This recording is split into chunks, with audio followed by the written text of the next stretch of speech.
Hello trainers, welcome to a new video for our Legend Highlight run on Season 19. We actually hit it in Master League once again, and we did not do it with Ho-Oh this go around. Surprisingly enough, our team consists of Zacian, Zygarde, and Origin Palkia. All of them are 100% IVs besides the Zacian with 14 defense, which shouldn't make much of a difference in our matchups. Did not make any difference in these matchups whatsoever hitting our Legend run, but without a doubt, we're going to jump into the battles. Now, I changed up the team based on the rise of Duskmane and Dawnwings in the meta. A lot of the teams that people were using as well too was Palkia, Lando, and Ho-Oh. So this team, maybe, not to say unorthodox, but a little bit different yet similar to what you kind of see, like I just said, where usually the strongest core is Palkia and Landorus together. It's been such a very strong core, but based on what I've been seeing in the meta, I figured Zygarde would be a lot better to use in the back because there were so many Palkias in the lead, and I figured what's the best team to come up with to hard counter the Palkia leads with the Lando and the potential Ho-Oh in the back, or even a Dragon type.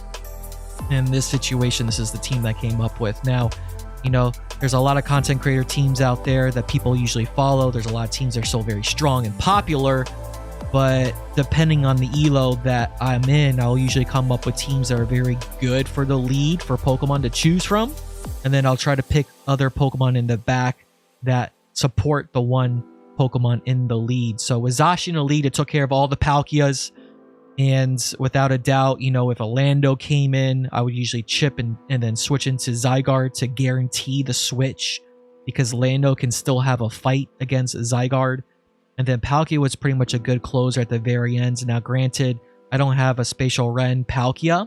I had the Hundo, but never got the special move, the legacy move, so we ended up using Draco to give it that coverage. And then in most situations, it kind of worked out in our benefit where people weren't expecting the Draco, at least the damage from Dracos, they're thinking Spatial Ren. But here we go, coming into this match, we see it, like I said, Palkia in the lead, Lando here, they throw the Sand Shear Storm. They typically do it really fast just so they get the debuff, and sometimes they'll shield, but usually in the switch, they let it go, and you can see like the damage is done. Zygarde can come in, and depending on how they play it out with their timing, and also my timing as well too, because I'm not always perfect, but we're usually going to just farm this straight down. Sometimes they'll get to 3. In this situation, like right here, they get to 3 Sand Shear Storms. Sometimes they get to 2 if we sneak in a Dragon Tail. As you can see, they survived on 1 HP. But the Palkia comes in, and the best part is that sometimes they'll shield us thinking it's going to be an Outrage, because we don't disclose the move that we have. And sometimes in this situation, we see that they get to a defense fall. In this case, now that the damage is done, it's already 50% health, and boom, the Ho-Oh comes in, and the Palkia just pretty much wins this match easy. It's just, this type of team is very common in this season, and I wanted to make sure that we have a team that works against the most common team that's in the current meta. So we're just going to play this out. We're just making sure that we're throwing on optimal timing. Usually you want to go 3 Dragon Breaths and throw on the 4th before you get to the Incinerate, which is a 5-turn move. They already know what's going to happen, and they top left here. So moving on to the next battle. Like I said, the team was very fun. I want to say Zacian was the MVP in this team. Okay, here we go. We got Ho-Oh in the lead. So typically I like to throw before they throw the Sacred Fire. Sometimes trainers let us get to the second Wild Charge, which is beautiful because they will double shields. In this case, they let me get to 2 Wild Charges, which is really nice. I was trying to catch, but that was CMP. I was just double checking. You can see the Incinerate sneak on the second one there. So we're going to switch to bait out the potential Fairy, which usually Ho in the lead, you could see double Fairy in the back. It gets a little tricky, but in this case, we got to do what we can to bait out at least 1 Fairy, and we would try to, if anything, keep the Zacian healthy for the potential Zacian in the back, but we'll wait and see. They didn't allow us to throw the second Earthquake. They're just recognizing the energy that we were building up. In this case here, I'm going to probably shield. Yep, we do shield the Moonblast, and we're going to build up energy before, but they sneak in with their Ho-Oh, trying to catch, which is fine by me, because now we have almost all this energy on Zacian. And then we're going to see what they're going to bring in. I'm assuming they're going to bring in Xerneas just so they can let us soak up, the damage, which is what's going to happen here. If we can get through an Aqua Tail, which is good, it would be great. But if they get to 2 wild charges, it gets a little tricky. So what we would want to do is make sure that we're not going to throw the wild charge. We'll probably throw the Play Rough first. But this is going to be very close. I think we barely survive this. Yep, we do survive. In this case, I'm thinking I'm on back-to-back. We might be slightly short here, because they're pretty much at a move. Yeah, we were just short. So maybe throwing the Play Rough would have been useful, and maybe we can try CMP tie against it. But typically, Ho-Oh leads is kind of hard with double fairies in the back. They would have to really mess up for us to kind of win that matchup. In this situation here, you can see the Ho-Oh came in. We usually come in with their Zygarde. Again, you know, Palkia in the leads. It's usually really, really great for our backline. As long as we have the alignment, we would have no issues as far as the rest of the match, unless we do something very silly. But again, I love the flexibility that Zacian had in the lead.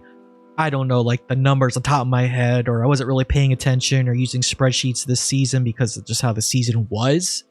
But I would almost say 80% of the time I've seen Palkia in the lead. And it's so good to have Zacian in the lead. Zacian has play against Palkia, Zygarde. It's really, really tricky, this team with Lando, because basically what they have in the back gives us some trouble. At least we have play against Ho-Oh. We have some play against Dialga, depending what we usually do. Sometimes we give up a shields, because usually our backline can kind of have some play with Dialga in the lead. But in this case, I just didn't want the... I'm jumping back and forth here. I didn't want the Ho-Oh to farm down our Zacian. I was figuring, you know, Zacian, like I said, is the MVP. As long as it has some health, some energy, it can have a lot of play with a lot of things. The Necrozma leads are sometimes a little interesting with Zacian. I usually like to chip and dip. In this case, you're going to force to throw their energy here. And then being up a shield against this Necrozma, we do pretty well in this situation. We just got to make sure that we shield the potential outrage. Now, it's kind of funny. With our shorts that we've been posting, some people are getting confused with the movesets on Necrozma.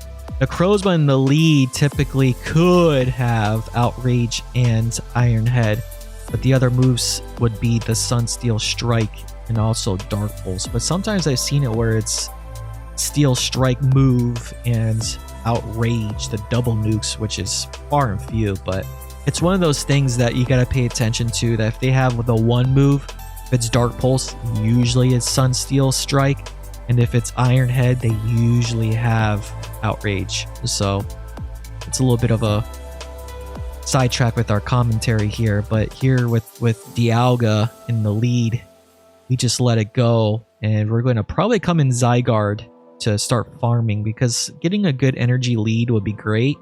We're just going to throw the crunch so they don't get to a move. Keep our Zygarde healthy. Usually a healthy Zygarde is a good Zygarde. And you can see they have a Palkia here, so we'll definitely get to the crunch before they get to a Spatial Ren. They might build up extra energy and try to throw the Aqua Tail here, which we'll let this go, because we'll get to... Oh, they threw the big move.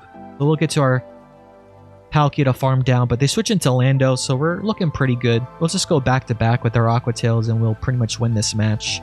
We'll eventually shield, but with a healthy Palkia here being double debuffed from the Sandshear Storm, they still have a shot of actually farming down this Palkia. I'm just trying to chip as much as I can before I throw the move, before they get to the third one, and then they pretty much faint, and we win that match. I shown wins and losses for this. There's a couple plays where people just top left or they were tanking because it was the Go Battle League weekend with Worlds. So I'm only highlighting some of the last battles, wins or losses. Like I said, here we go. We just let go of the Outrage, which in this situation I usually shield, but for some odd reason I wanted to try something a little bit different, which can be good or bad, but in this situation, I just let it go. They actually clawed, which was very interesting, so they could get the extra energy. In this case, I'm just building up extra energy as well, just so I can have something to play against with the Crozma Duskmane in the lead. So what I was trying to do is build up extra energy and switch. I figured, oh, maybe I can get some extra energy on Palkia too to get an energy lead for whatever they may have in the back, because they probably keep the alignment. And for some odd reason, we were able to farm down that Palkia, which is crazy. Probably because our Palkia is best buddy. I don't know if there's actually a breakpoint. I did not look it up. Don't quote me on it. But this game has been so crazy this season, between the frame drops, the -1 turn switch-ins, or when the Pokemon comes in after they faint. It's just too inconsistent, which makes the gameplay a little bit more difficult to hone in and finesse your gameplay. I mean, there's been so many opportunities where I thought I was going to win a match and didn't happen, and vice versa with our opponent as well too. In this case, I let go of our Zacian with this matchup, because typically I want to get some sort of energy lead. I like to keep shields aligned, but in this situation, I'm just going to let it go with the first play rough and make sure I throw the move rather quickly. Then they come in with a Ho-Oh, so things are looking okay for us. They're going to probably throw the Brave Bird, which we will not survive at this health. There's a certain in the yellow that we do survive, but this health we don't. Yeah, they Brave Bird. Then we come in with our own Palkia. And the best thing to do here is just to farm down, because if they throw a move, which they don't, which is very smart by them, because we won't be able to get to our second Aqua Tail here, and we faint and we lose. I'm almost thinking maybe if we threw the move, we might be okay, but that was a little bit of a user error on my part. If we'd thrown the move, we might have been able to get to another Aqua Tail. Might have, but either way, it's still a user error on that matchup. So we come into this match where we see a Togekiss. It's not good whatsoever. Typically, a Togekiss in the back, we kind of lose. Like I said earlier, double fairies or even a single fairy is really hard for this team. At least with Zygarde, we bait it out. We try to chip as best as we can. But with the Togekiss, it's tough. You know, you're pretty much getting knocked out by one Pokemon versus two. In this case, I'm just trying to build up as much energy as I can to see if they may shield and let it go. But in this case, they do shield, which is really bad. So we're shielding up here because we need something, and they get the boost. It's really bad. But shields are down, so there might be a potential if we get an energy lead on Palkia, we might have some play in the back. Which they have a Dialga here, which I'm very surprised that they switched. So we managed to get to a Draco. This should knock out. It does. Now the Ho-Oh has to farm and throw the move, because we will get the Aqua Tail, which they would survive. So we need to get to an actual move, and we do, which is crazy. Which I think, again, user error on their point. They should probably try to get to a Brave Bird of themselves, maybe undercharge if they could, because they would definitely survive an Aqua Tail being double debuffed from the Draco. As opposed to a Spatial Ren, you don't lose your attack after throwing the move. This battle here was a Legend player, so they are slightly playing Spice, but I figured I wanted to bring it in because it's something a little bit different than we typically see. Reshiram, I really love that Pokemon. That was good seasons ago. Still kind of good now, but it's still a little iffy against the good old Palkia Lando core. Zygarde actually survives any move from Necrozma, which is really, really good to know. But sometimes I like to shield the first move because they usually don't bait. Because once they get this low, they can start spamming out the Dark Pulses, which they do reach a lot quicker than the Sunshield Strike. If I'm not mistaken, the Dark Pulse is 766 and the Sunshield Strike is 988. In this case, I built up energy and I wanted to see what they're going to do as far as if they wanted the shields coming with the Necrozma, going for the Wild Charge. It baited out the Kyogre, which is beautiful. Beautiful, beautiful, beautiful. So we're going to shield just to keep our Palkia alive. And what I was wanting to do is build up enough energy so I can have a Draco ready for the the Crozma. I wasn't paying attention because I'm looking back and forth here, but depending on the health that they have, I might go for the Aqua Tail.